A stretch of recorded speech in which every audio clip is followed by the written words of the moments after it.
મહાદેવ કેમ છે વિદ્યાર્થી મિત્રો? મજામાં? લાસ્ટ લેક્ચરમાં આપણે આના પહેલાંનું આના પછીનું ચેપ્ટર ન્યુક્લિયસ 13મું ચેપ્ટર પૂરું કરી ગયા. આજથી આપણે એક નવા ચેપ્ટરનો આરંભ કરશું, પરમાણુ, એટમ્સ. રાઈટ. એક્ઝામિનેશન વેટેજ 7 માર્કનું છે, 7 માર્ક્સ.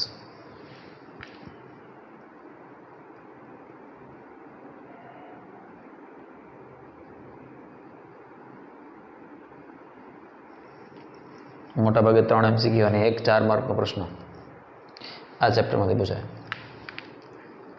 પરીક્ષા માટે એકદમ ઇઝી ચેપ્ટર. મેં કીધું તેમ ન્યુક્લિયસમાં જેમ ગણતરી થોડીક વિચિત્ર હતી, કન્સેપ્ટ ઇઝી હતા, એમ આમાંય કન્સેપ્ટ એકદમ ઇઝી છે, પણ સૂત્ર અને થિયરીનું સ્વરૂપ બાળકને એવું લાગે કે ઓહો હું એમાં પૂછી નાખ્યું છે આપણને. બટ સૌથી સહેલું ચેપ્ટર પરમાણુ, સૌથી નાનું ચેપ્ટર, બરાબર.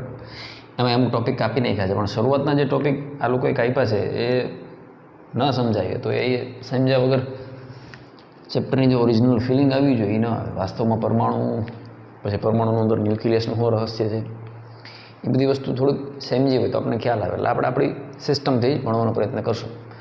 ઉદાહરણના દાખલામાં જોવું કે ક્યાં નથી પૂછાવાના, ક્યાં પૂછાવાના છે, એની ચર્ચા પછી કરશું, બરાબર. પણ આજે તો બેઝિક ચર્ચા કરશું. તને ખબર છે દરેક ચેપ્ટરના પહેલા લેક્ચરમાં આપણે ખાલી બેઝિક ઓવરવ્યૂ ભણીએ છીએ, રાઈટ.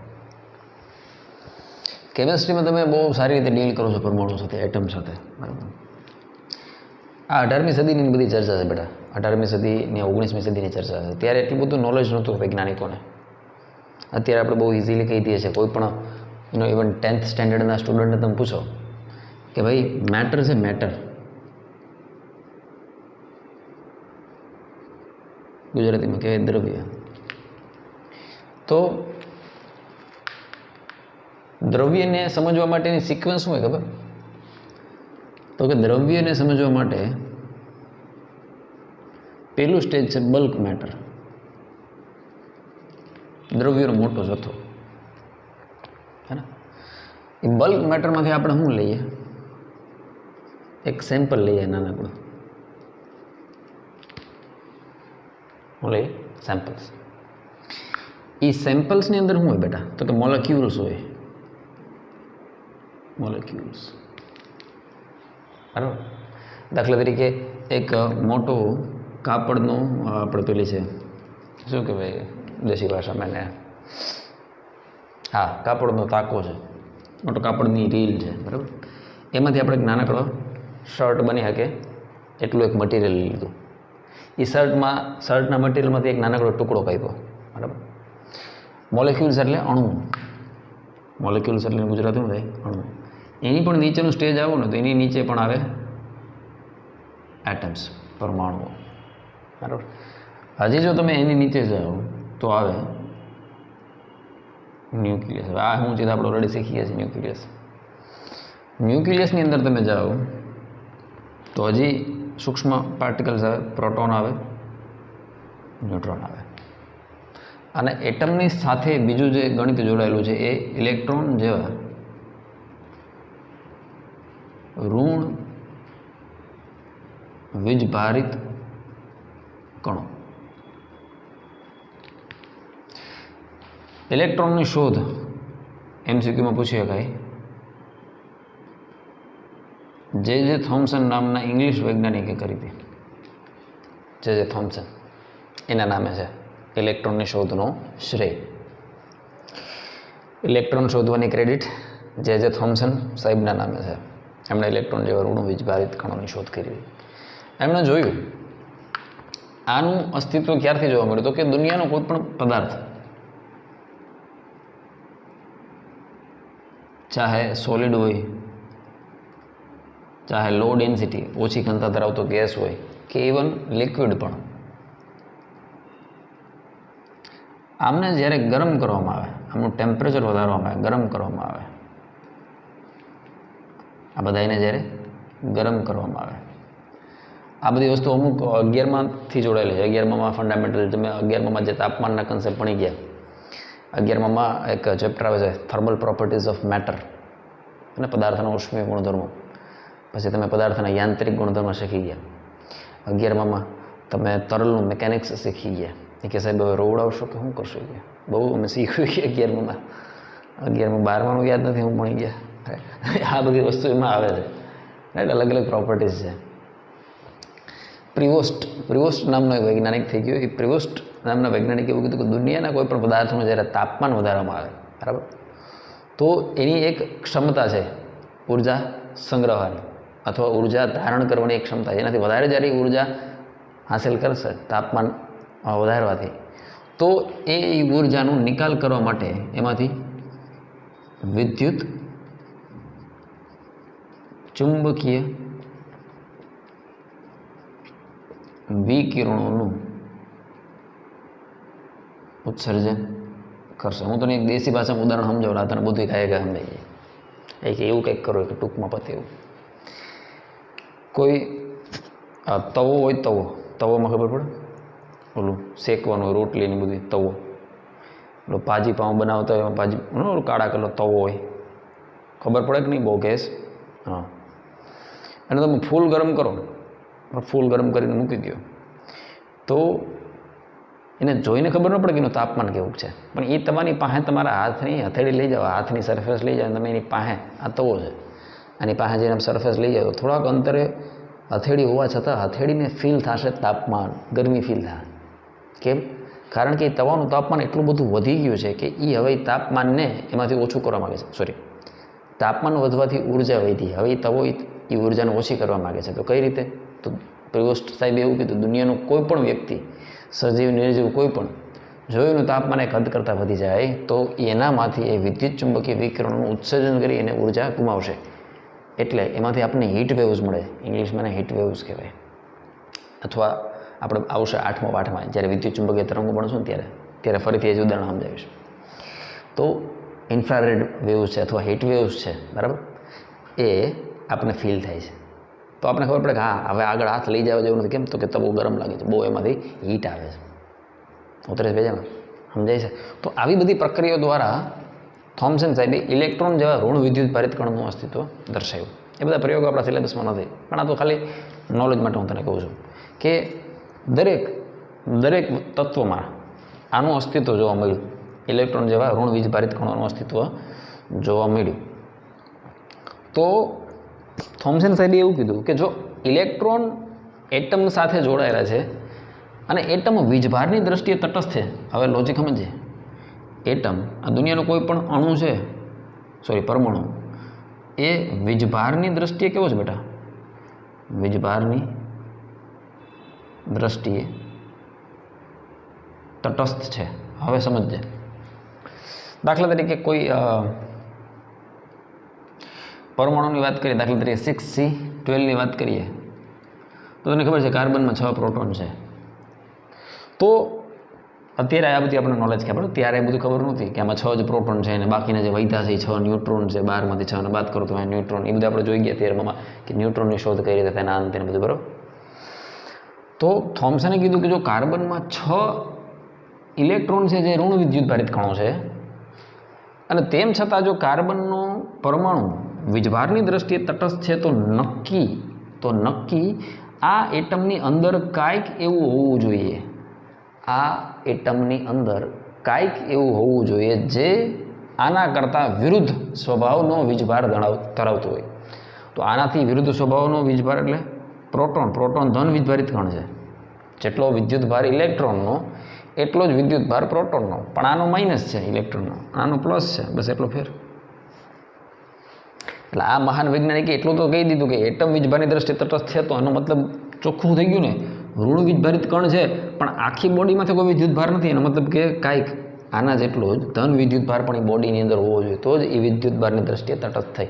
અને ત્યાંથી આ ચેપ્ટરની યાત્રાની શરૂઆત થાય છે કે નક્કી આની અંદર કાંઈક શું હોવું જોઈએ, ન્યુક્લિયસ હોવું જોઈએ. એ સદીમાં 18મી સદીમાંની સ્ટાર્ટિંગમાં આ શબ્દ એટલો પ્રચલિત નહોતો. ન્યુક્લિયસ શબ્દ આપણને કોઈ આપ્યો હોય ફિઝિક્સમાં, બરાબર, સાયન્સની હિસ્ટ્રીમાં, તો એ હતા રધરફોર્ડ. ઇંગ્લિશ પ્રમાણે રધરફોર્ડ થાય. આ લોકો ગુજરાતી વાળા રુથરફોર્ડ લખે, વિચિત્ર રીતે કદાચ, બાકી રધરફોર્ડ છે, બરાબર. રધરફોર્ડ, અર્ન્સ્ટ રધરફોર્ડ સાહેબના નામે એ ક્રેડિટ જાય છે. એમણે એવું કીધું કે નક્કી આની અંદર કાંઈક સોલિડ વસ્તુ હોવી જોઈએ જેની પાસે ધન વિદ્યુતભાર હોવો જોઈએ, તો જ આખી બોડી કેવી હોય વીજભારની દ્રષ્ટિએ તટસ્થ. ત્યાંથી આ ચેપ્ટરની શરૂઆત થાય છે પરમાણુ વિશે. તો હવે બધા વૈજ્ઞાનિકોમાં રેસ લાગી. કોઈને ખબર નથી કે અંદર એ વિદ્યુત ભારિત કણોની ગોઠવણી કઈ રીતે થઈ. અટાણે 5મા 6ઠાવાળા ટાબરિયાને પૂછો તો એને ખબર હોય કે કેન્દ્રની અંદર એટમની અંદર એક કેન્દ્રમાં ધન વિદ્યુત ભારિત એક જગ્યાએ ભેગો થઈને બેઠો છે, છૂટો છવાયો નથી, એક જગ્યાએ ભેગો છે. સોલિડ બોડી ન્યુક્લિયસ એકદમ હેવી. એ અત્યારે 5મા 6ઠાવાળા વિદ્યાર્થીને ખ્યાલ હોય, 10મા ધોરણ સુધીમાં લગભગ બધાને ખ્યાલ આવી જાય ન્યુક્લિયસ શબ્દ શું છે. પણ ત્યારે એ ખબર નહોતી. ત્યારે એટમ સુધી માહિતી હતી, પણ એટમની અંદર શું છે અને આ વિદ્યુતભારની ગોઠવણી કઈ રીતે છે એ કોઈને ખ્યાલ નહોતો. તો ત્યારે થોમ્સન સાહેબે હવામાં એક બાણ માર્યું અઠે ગઠે સિસ્ટમથી. જો ફિઝિક્સ ને સાયન્સ આ રીતે ડેવલપ થાય છે. કોઈ એક વૈજ્ઞાનિક એક અપ્રોચ કરે છે, એક કોયડાને સોલ્વ કરવાનો પ્રશ્ન કરે, ક્યારેક એ સોલ્યુશન સાચું હોય, ક્યારેક ખોટું હોય, પણ સાચા ખોટા પ્રયોગો કરવાથી જ ફિઝિક્સનો અને સાયન્સનો વિકાસ થયો. અને આપણે એક તથ્ય સુધી પૂગી શક્યા, એક સનાતન સત્ય સુધી પૂગી શક્યા. તો પ્રયોગો કરવા જરૂરી છે. તો થોમ્સન સાહેબે એક મોડેલ આપ્યું, હે ને, plum pudding model. Plum pudding model. અને આ પ્લમ પુડિંગ મોડેલમાં થોમ્સન સાહેબે ઋણ વિદ્યુત ભારિત કણો અને ધન વિદ્યુત ભારિત, એ પ્રોટોન ને ન્યુટ્રોન એ એવી ખબર નહોતી કે નામ પ્રોટોન ને ન્યુટ્રોન, but ધન વિદ્યુત ભાર અંદર હોવો જોઈએ, તો જ એટમ વીજભારની દ્રષ્ટિએ કેવો હોય કે તટસ્થ. તો પ્લમ પુડિંગ આ દુનિયાનું પહેલું મોડેલ એવું છે જેણે પ્રયત્ન કર્યો. થોમ્સન સાહેબે એવો પ્રયત્ન કર્યો પ્લમ પુડિંગ મોડેલ દ્વારા કે વૈજ્ઞાનિકોને ઝાંસામાં લીધા કે ભાઈ ઇલેક્ટ્રોન અને જે પોઝિટિવ વિદ્યુત ભારિત કણો છે, બરાબર, ધન વિદ્યુત ભારિત કણો છે, એની ગોઠવણી કઈ રીતે હોવી જોઈએ. એ મોડેલને કહેવામાં પ્લમ પુડિંગ મોડેલ. એણે શું કીધું પ્લમ પુડિંગ મોડેલમાં? આપણા સિલેબસમાં ખાલી 2 લાઈન છે. એણે એવું કીધું કે તરબૂચ જોયું, બધું તરબૂચ તો ખાતું જોઈએ ને જિંદગીમાં, જીવનમાં ક્યારેક ને ક્યારેક તો તરબૂચ હાથમાં આવવું જોઈએ, ડગરીવાળો ભાગ લાલ કલરનો. તો તરબૂચની રચના, તરબૂચનો આડો છેદ હું બોર્ડમાંથી ડ્રો કરવાનો પ્રયત્ન કરું છું. આ તરબૂચનો આડો છેદ છે, બરાબર. હવે તરબૂચનો જે ગર્ભ છે, ગર્ભ આપણે કહીએ ને, જે લાલ કલરનો માવો છે એ આવો છે. એ માવો એક જગ્યાએ હોય કે આમ આખો પથરાયેલો હોય? આખો જ પથરાયેલો હોય ને? હા, સરસ. આ બધી ફાકા ફોજદારી છે. હા, ખબર નથી. આ તો થોમ્સન સાહેબે એમ કીધું કે આવું હોવું જોઈએ. એટલે અને કોઈ વૈજ્ઞાનિકને ખબર નથી, એટલે થોમ્સન સાહેબની વાત સાંભળ્યા સિવાય છુટકારો નથી. એટલે કે આ જે કાળા લીટા છે ને, સમગ્ર રીતે જો લાલ ગર્ભ પથરાયેલો છે ને, એ બધાય છે ધન વિદ્યુત ભારિત કણો. ધન વિદ્યુત ભારિત કણો. સાંભળજે, એક આ તો સનાતન સત્ય, આ તો સાબિત થયેલી વાત હતી. આ વાત એ અરસામાં સાબિત થયેલી હતી કે ભાઈ વિદ્યુત ચુંબકીય વિકિરણનું ઉત્સર્જન થાય ને એના અનુસંધાને શેને જોડેલા છે? ઇલેક્ટ્રોન જેવા ઋણ વિદ્યુત ભારિત કણોને. કદાચ કેમિસ્ટ્રીમાં તમને ખ્યાલ હશે, કક્ષાઓ આવે આપણે ઇલેક્ટ્રોનમાં, કક્ષાઓ. ઇલેક્ટ્રોન જ્યારે પોતાની મૂળ કક્ષા ત્યાગીને, દાખલા તરીકે એનો જન્મ, ઇલેક્ટ્રોનનો જન્મ n=1 કક્ષામાં રહેવા માટે થયો છે, તો n=2 કક્ષામાં ન રહી શકે, કારણ કે એની સાથે આની સાથે જે ઉર્જા જોડાયેલી છે એ આના ઉર્જા કરતાં ડિફરન્ટ છે. પણ કદાચ બહારથી ઉર્જા મેળવીને ઇલેક્ટ્રોન એક કક્ષામાંથી બીજી કક્ષામાં જઈ શકે, પણ ત્યાં લાંબો સમય રહી નહીં શકે. એ એના માટે એક્સાઇટેડ સ્ટેટ છે, ઉત્તેજિત અવસ્થા. ઉત્તેજિત અવસ્થામાં વિદ્યાર્થી ઇલેક્ટ્રોન ઝાઝો સમય રહી શકતો નથી. તો શું કરશે? તો ફરીથી મૂળ કક્ષામાં આવવાનો પ્રયત્ન કરશે.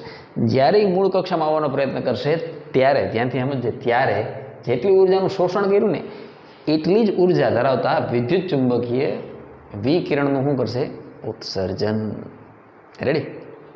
તો એનો મતલબ કે એની ગોઠવણી, ઇલેક્ટ્રોનની ગોઠવણી આ રીતે સ્તર બાય સ્તર થયેલી હોવી જોઈએ. ત્યાં સુધી તો વૈજ્ઞાનિકોનો અંદાજ હતો. હવે થોમ્સન સાહેબે હું ફાંકા મારે જોજે, એ કે આ બધા ધન વિદ્યુત ભારિત કણો છે, એટલે લાલ કલરનો જે ગર્ભ છે તરબૂચનો, એ બધા ધન વિદ્યુત ભારિત. જે આખે આખો પથરાયેલો છે વ્યવસ્થિત. અને અને તરબૂચમાં શું હોય? કાળા બી હોય ને, ઓલા એ કોફી કલરના, આ ભાઈ જી હોય પણ બી હોય ને, એમ ચોઈટા હોય ને આ રીતે. આપણે ટપકા અલગ કલરના કરીશું, જેનાથી તમારું જે માસૂમ કુમળું બંધ દિમાગ છે હે ને, એના તારા શું તાળા ખુલી જાય. ટીંચાક ડૂમ ડૂમ ડૂમ. આ કે તરબૂચના જે બિયા છે, આ તરબૂચના બી એ બીજું કંઈ નથી. એ શું છે તો કે ઋણ વિદ્યુત બારિત કણો. ટૂંકમાં એક સરસ પરિવારની જેમ બધા ભેગા થઈને હળી મળીને આ રીતે પથરાયેલા રહીએ. તો શરૂઆતમાં તો વૈજ્ઞાનિકો હાયા કરી, પણ પછી વૈજ્ઞાનિકોને ખબર પડી કે જો વાસ્તવમાં સોલિડ હોય, ગેસ હોય કે લિક્વિડ હોય, બરાબર, એને જ્યારે પ્રોપર તાપમાન આપવામાં આવે તો આપણને ખબર છે કે આમાંથી વિદ્યુત ચુંબકીય વિકિરણનું ઉત્સર્જન થશે, બરાબર. એ આપણે વર્ણપટ ભણશું. આમાં એક વર્ણપટ કરીને ટોપિક આવે, એ તમારે કેમિસ્ટ્રીમાં આવે અને ફિઝિક્સમાં આવે. ઉત્સર્જન વર્ણપટ અને શોષક વર્ણપટ. બરાબર. હાઇડ્રોજન સાથે અમુક શ્રેણી જોડાયેલી છે, બામર શ્રેણી ને સાંભર ને પાંભર ને એવું બધું આવે. આમાં એ બધું શીખશું. તો એ વાત તો ફાઇનલ હતી. તો શરૂઆતમાં જે આ બધી ફાકા ફોજદારી હાલતી ત્યાં તો વૈજ્ઞાનિકો હાયા કરી, પછી જ્યારે અભ્યાસ આગળ હોય તો ત્યાં વૈજ્ઞાનિકે સાહેબને પૂછ્યું કે સાહેબ તમે એમ કહો છો કે આ બધું આમ ખીચડાની જેમ વ્યવસ્થિત ગોઠવાયેલું છે, તો આમાં ઇલેક્ટ્રોનની કક્ષાની બધું કેમ વ્યાખ્યાયિત કરું? તો થોમ્સન સાહેબે કીધું એ ખબર નથી. એટલે ત્યાંથી ખબર પડી કે સાહેબ તો ખાલી એમનેમ જ હવામાં જ ગોળીબાર કરતા હતા, અઠે ગઠે સિસ્ટમ થઈ. એટલે પ્લમ પુડિંગ મોડલ સફળ ન રહ્યો, બરાબર. આ પ્રકારનો તર્ક સફળ ન રહ્યો. શું સમજાવવા માટે આપણે શું સમજવાનો પ્રયત્ન કરીએ છીએ? તો કે આપણે એ સમજવાનો પ્રયત્ન કરીએ છીએ કે આપણને જે દ્રવ્ય મળી આવે છે એ દ્રવ્યને આપણે નીચે લઈ જઈએ તો ખબર છે એક સ્ટેજ એવું આવશે, પરમાણુ, અણુ પછી પરમાણુ. તો પરમાણુની રચના શું છે, પરમાણુ શેના બનેલા છે, એનું બંધારણ કેવું છે, એની અંદર કંઈ છે કે નહીં? તો અંદર જે વિડીયો જોતા છોકરા કે હા એની અંદર ન્યુક્લિયસ હોય ને, એ તો આપણે ચેપ્ટર ભણી ગયા ત્યાં એ નહોતી ખબર કે એની અંદર ન્યુક્લિયસ હોય. હા એમ, રાઈટ. તો એ બધો અભ્યાસ કરવા માટે થઈને આ ચેપ્ટર તમને ભણાવવામાં આવે છે. સારું, આમાં કંઈ લખવા જેવું છે નહીં, બરાબર. આમાંથી હું તમને કહીશ શું કરવું, શું ન કરવું, કયા કયા ક્વેશ્ચન્સ લખવા ન લખવા, બરાબર. પણ સ્ટાર્ટિંગ છે, ઇન્ટ્રોડક્ટરી પાર્ટ છે, એટલે ખાલી જુઓ, આનંદ કરો, બરાબર. આમાં કશું લખવા જેવું છે નહીં. તો પણ ઘણા વિદ્યાર્થીઓ ફેસબુકમાં બધું જ કોપી કરતા હોય છે, તો એના માટે આપણે 1-2 મિનિટનું મૌન રાખશું, એટલે વિડીયોમાં મૌન રાખશું, જેનાથી હોશિયાર બાળકો આ બધું ચર્ચા નોંધી શકે. ઠીક છે, ચાલો ચાલો ચાલો ચાલો ચાલો આગે બઢો. હાલો પૂછી નાખો. સ્વાહા નો લખ્યું તો પોજ માર દે, પોજ ધૂમધડામ પોજ માર દે, માર દે. પોઈ નાખજો, પોઈ નાખજો. ઓકે.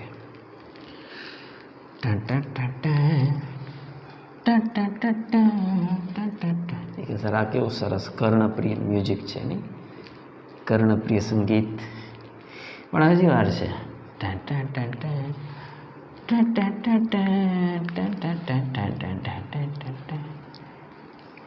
ટૂંકમાં પ્લમ પુડિંગમાં અમુક બીજા એવા અમુક એક્ઝામ્પલ આપે છે. ખીર બનાવવાની, ખીરમાં ઉપરથી આપણે ઓલું બધું નાખીએ ને, સૂકો મેવો, કાજુ બદામ, તો એ કેમ છૂટા છવાય? તો ખીર છે ધન વિદ્યુત ભરિત કણો છે, છૂટા છવાયો કાજુ મેવો શું સૂકો મેવો હોય, કાજુ બદામ, દ્રાક્ષ દેશ બને દ્રાક્ષ ન બોલે શકે, ધરાક. હા તો હું કહેતો હતો, આ ટૂંકમાં એ સૂકોમાં એવું શું છે, ઋણ વિદ્યુત પ્રેરિત કણો. પણ ટૂંકમાં એવું કશું જ થયું નહીં.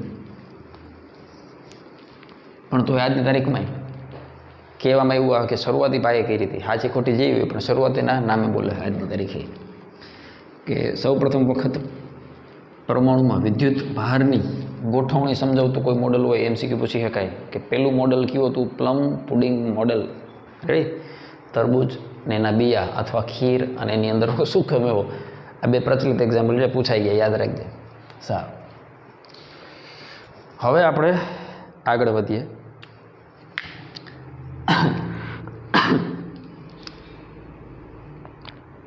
ગુરુ અને શિષ્ય, ઘણા બધા એવા ગુરુ શિષ્ય થઈ ગયા કે જેનો ફિઝિક્સમાં બહુ મોટો ફાળો છે. એમાં આ ચેપ્ટરમાં લિંક છે ગુરુ શિષ્યની. થોમ્પ, આ લોકો થોમ્સન લખે, થોમ્પસન.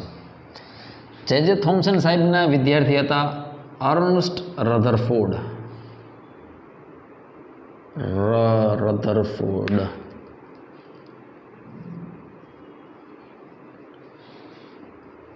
એટલે આમનો વારસો આને રધરફોર્ડ સાહેબને મળ્યો. થોમ્પસન સાહેબનો વારસો રધરફોર્ડ સાહેબને મળ્યો. એમને ખ્યાલ આવ્યો કે ભાઈ થોમ્પસન સાહેબે કીધું તું આ દિશામાં આગળ વધો. કઈ દિશામાં?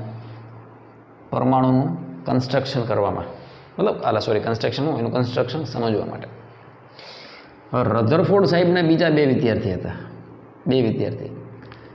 એક હતો ગાયગર, અમુક ગેઈગર બોલે, અમુક ગીઝર બોલે, હે ને, અને એક હતો માસ્ડન.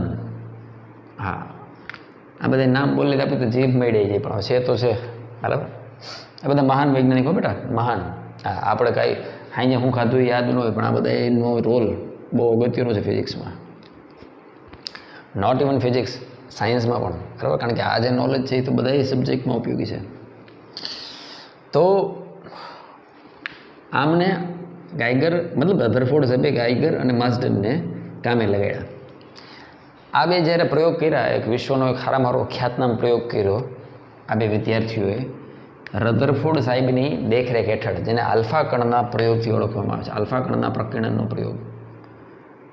આલ્ફા કણના પ્રકીર્ણનનો પ્રયોગ, સ્કેટરિંગ ઓફ આલ્ફા પાર્ટિકલ્સ.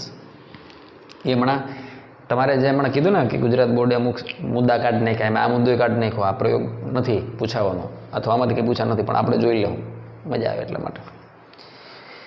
તો જે થોમ્પસન સાહેબે રધરફોર્ડ સાહેબને કામે લગાડ્યા, અને રધરફોર્ડ સાહેબની દેખરેખ હેઠળ આ બે વિદ્યાર્થીઓ, આ તો ત્યાં કોલેજ કરતા હતા, આ બધું લખ્યું છે એનસીઆરટીમાં, વાંચજો.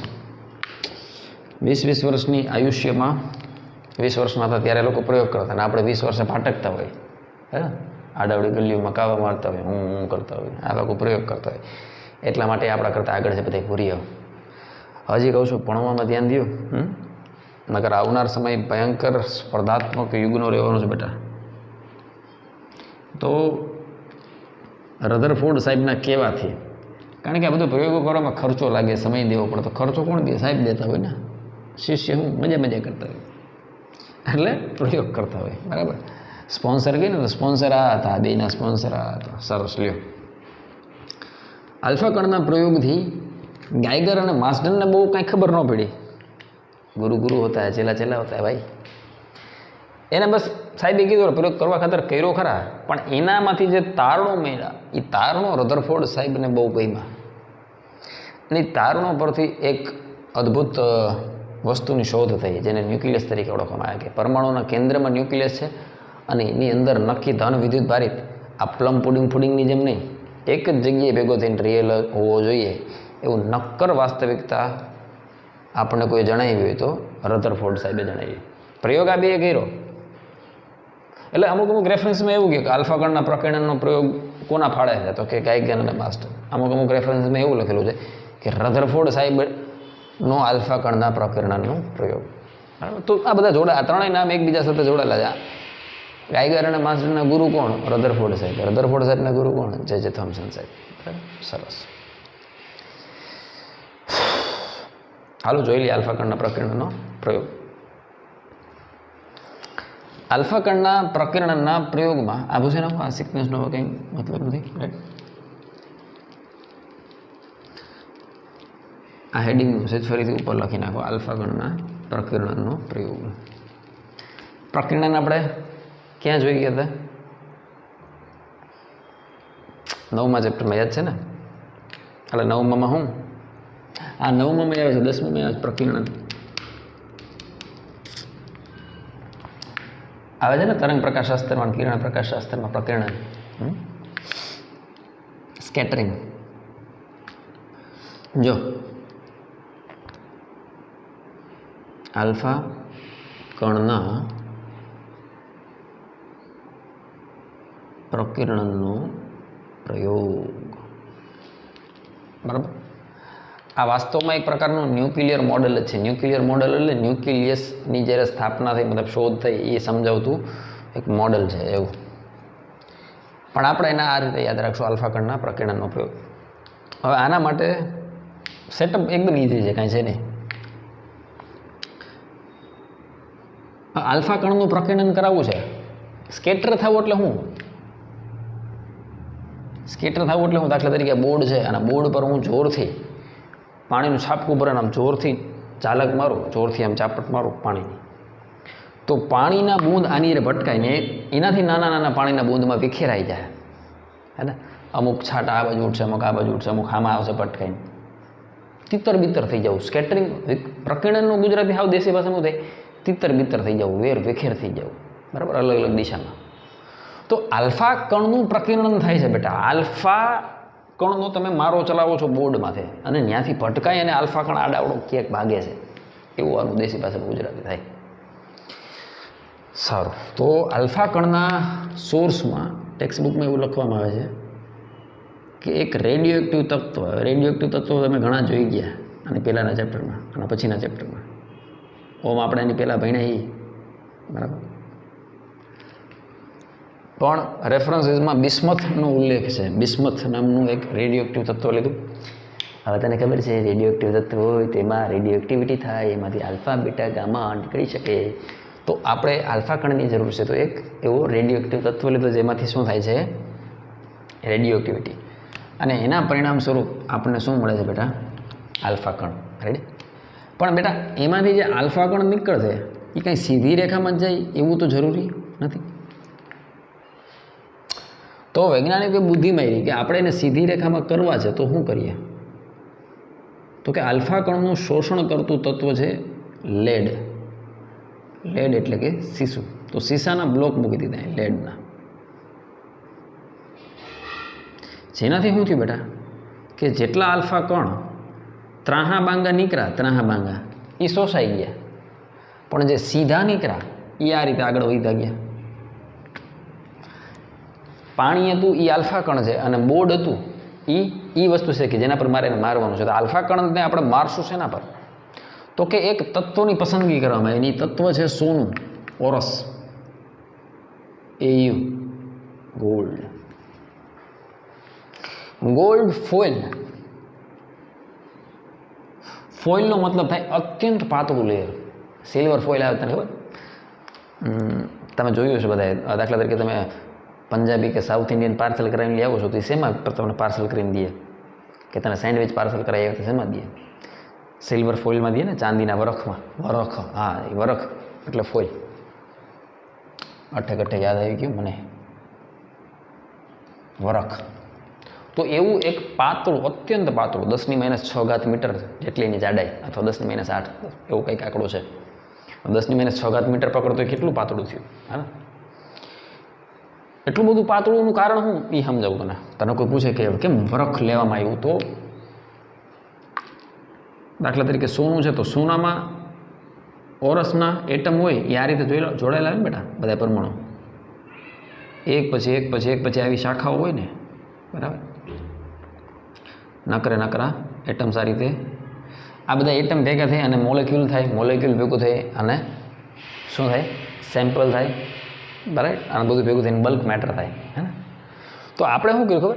આપણે આ એક જ લેયર આવે ને, એક જ પાતળું લેયર, એવી રચના કરી. એટલે હદે એને કાપી નાખ્યું. જો આ એક જ લાઈન રહી ને, એટલું આપણે કર્યું. જેનાથી શું થાય ખબર? કે આપણી પાસે જે ગોલ્ડ ફોઇલ છે, આપણી પાસે જે એક ગોલ્ડ ફોઇલ છે,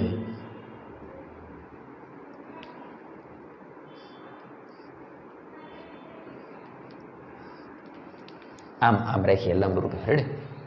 એમાં આપણે આ એટમ જ એક જ હરોળમાં જોવા મળે, એક જ એના સ્તરમાં જોવા મળે. દાખલા તરીકે આવું છે મેટલ, આ સોનું લીધું, સોનાને ટીપવામાં આવ્યું. જેમ સોનાને ટીપવામાં આવ્યું પાતળું થતું જાય. ખરેખર પાતળું થાય એનો મતલબ શું ખબર?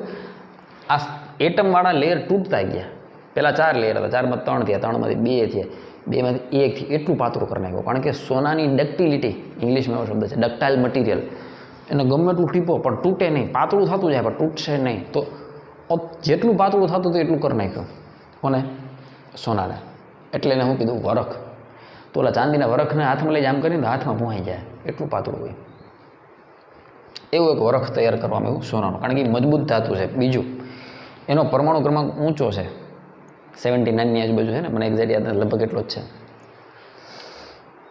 તો આ 2 કારણથી સોનું પસંદ કરવામાં આવે. એક તેનું ડક્ટિલિટી વધારે છે, બીજું એની અંદર અટાણ આપણને ખબર છે તેનું ભાર વધારે છે, ત્યાં ખબર નહોતી, બરાબર. તો ત્યારે તો પસંદ કરતી વખતે એક જ કારણ હતું કે ગોલ્ડ શું છે, વધારેમાં વધારે માર સહન કરી શકે, વધારેમાં વધારે એને પાતળું કરી શકાય છે. સારું, હવે આપણી પાસે જે ગોલ્ડ ફોઇલ છે એમાં આપણી પાસે એક જ સ્તરમાં પરમાણુ છે, બરાબર. સરસ, નજીક નજીક રહેલા પરમાણુ. હવે એના પર આપણે અહીંથી શું ઘા કરીએ છીએ? આલ્ફા કણ, સટાસટી. આ છે લેડ, એટલે કે સીસુ, બરાબર. આ છે રેડિયો એક્ટિવ તત્વ, જેમાંથી આલ્ફા કણનું પ્રકીર્ણન થાય છે.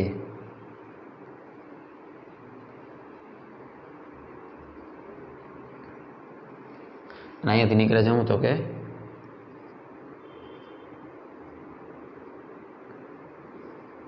આલ્ફા કણ. આલ્ફા કણ શું છે? આલ્ફા કણ બીજું કાંઈ નથી, He++,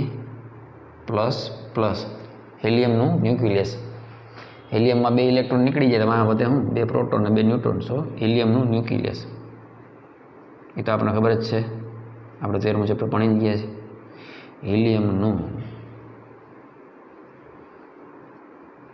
ન્યુક્લિયસ, વિદ્યુત ભાર 2 પ્રોટોન જેટલો અને વજન 4 ન્યુટ્રોન જેટલું, અથવા 4 પ્રોટોન જેટલો. ન્યુટ્રોન અને પ્રોટોનનો દળ લગભગ સરખું લઈ લઈએ આપણે, બરાબર. વાસ્તવમાં ન્યુટ્રોનનો દર થોડુંક વધારે છે, એટલે 2 પ્રોટોન અને 2 ન્યુટ્રોનથી જે બનેલું છે એવું ન્યુક્લિયસ, એને કહેવાય આલ્ફા કણ. એનો હવે આપણે એનામાંથી ઘા કરીએ છીએ, બરાબર. હવે કેટલા આલ્ફા કણ ત્રાહા બાંગા ફંટાણા એના મૂળ માર્ગથી વિચલિત થયા, એને ચેક કરવા માટે ચોપડીમાં એક સરસ આકૃતિ આપેલી છે. એક આવો પડદો બનાવવાનો, સ્ક્રીન બનાવવાની, અને સ્ક્રીન હતી.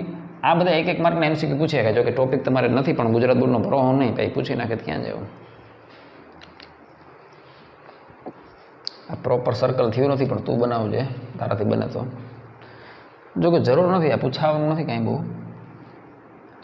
અરે આ તો વિચિત્ર થઈ ગયું.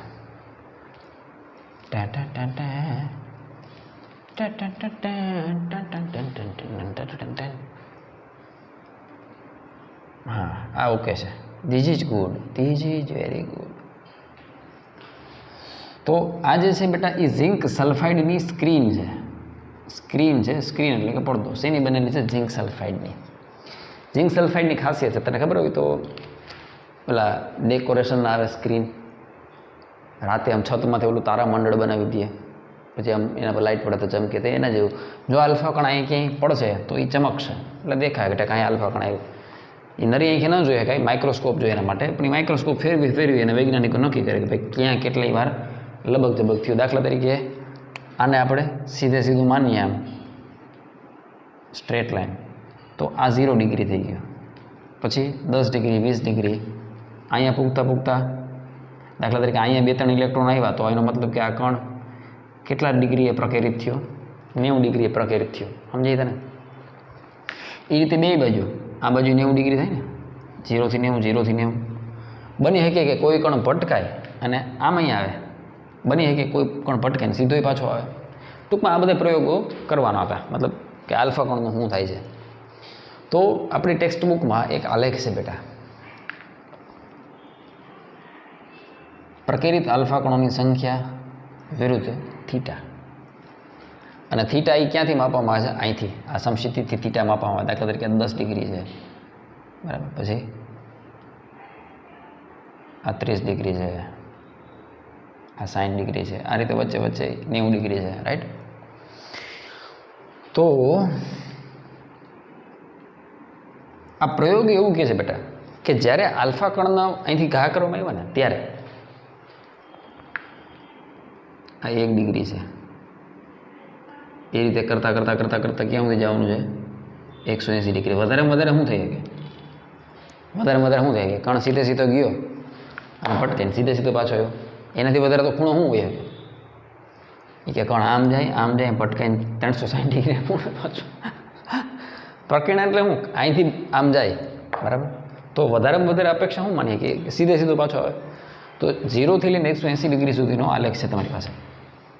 તો એમાં પ્રયોગમાં એવું જાણવા મળ્યું મોટા, હવે જોજો હું એનું એનલાર્જ વર્ઝન તને અહીં બતાવું છું. આ જે શીટ છે ને કાળા કલરની એને મેં આમ કરી દીધી.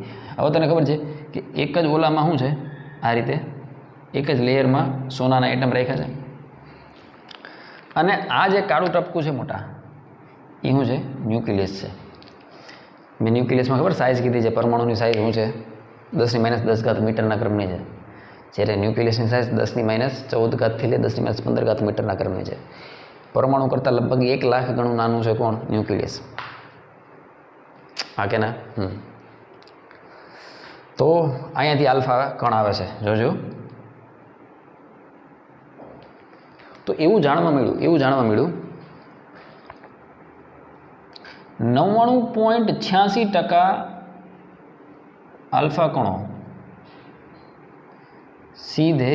સીધા નીકળી ગયા. 99.86%. એનો મતલબ એ થયો કે એને રસ્તામાં કાંઈ આડું આવ્યું જ નહીં. પ્રકિરણ તો થાય જો સામે મોરો ભટકાય તો, પણ એને કાંઈ આવ્યું જ નહીં. એનો મતલબ કે કાં તો એ આલ્ફા કણ અહીંથી વયો ગયો હોય છે, જો આ ભાગ ખાલી છે. આપણે ખબર ચર્ચા કરી હતી ન્યુક્લિયસમાં કે પરમાણુ મોટા ભાગે પોલા છે, એનું સમર્થન કરતું આ વાક્ય છે. પોલા હોય તો જ અહીંથી આલ્ફા કણ ઘાય સામે નીકળી શકે ને. અહીંયા સ્ક્રીનમાં 0 ડિગ્રી ભેગા થઈ શકે ને, ઉતરે ભેજા. મોટા ભાગના આલ્ફા કણો કેવા નીકળી ગયા, સીધા નીકળી ગયા આ રીતે, કારણ કે પરમાણુ પોલા છે અને આપણે એને એક જ લાઈનમાં આ રીતે રાખ્યા છે. અત્યંત પાતળું લેયર છે કોલ્ડ ફોઇલ. તો બાકી આમાં જે વધ્યા 0.14%, એ એવું સૂચવે છે કે 0.14% આલ્ફા કણો માટે, સાંભળે, આલ્ફા કણોનું પ્રકિરણ 1 ડિગ્રી કરતાં વધુ ખૂણે જોવા મળ્યું.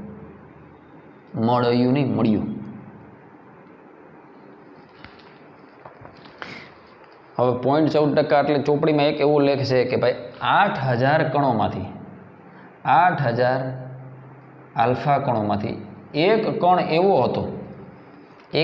હતો કે જે 1 ડિગ્રી કરતાં વધુ ખૂણે, એટલે મતલબ 1 ડિગ્રીથી મોટો ખૂણો, 1 ડિગ્રીથી મોટા ખૂણે શું જોવા મળે છે, એનું પ્રકિરણ જોવા મળે છે. ઉતરે છે પેજમાં અમારી પાસે એ લાઈન લખેલી છે, હું તમને આમાં જણાવીશ. પેજ નંબર 417 પર, પેજ નંબર 16 પર એમાં એવું લખેલું છે,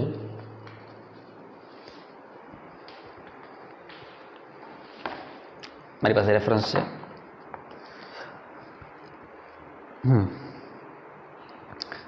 ઘણા આલ્ફા કણો વરખમાં થઈને પસાર થઈ જાય છે, કેટલા, 99.86%. તો આ વહીતા કેટલા?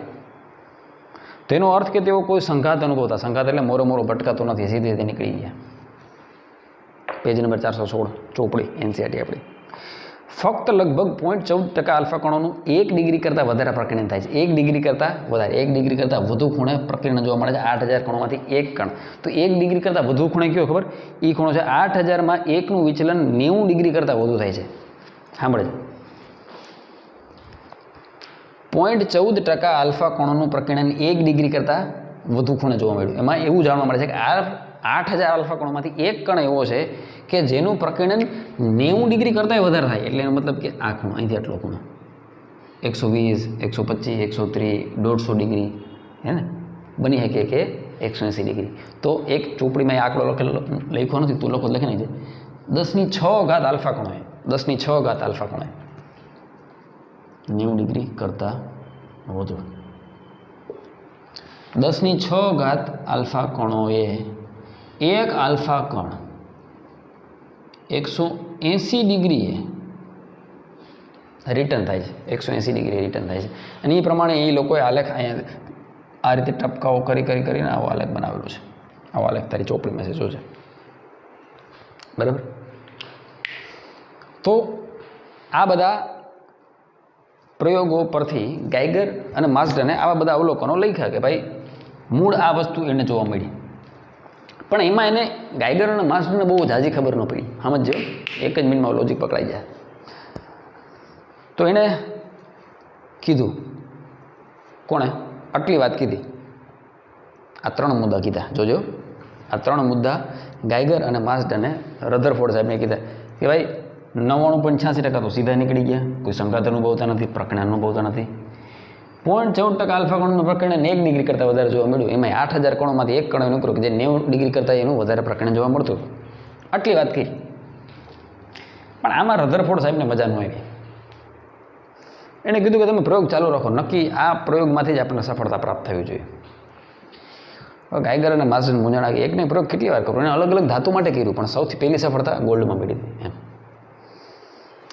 તો એ 2 વિદ્યાર્થીમાંથી એકને યાદ આવે છે અને એ સડનલી બોલે છે.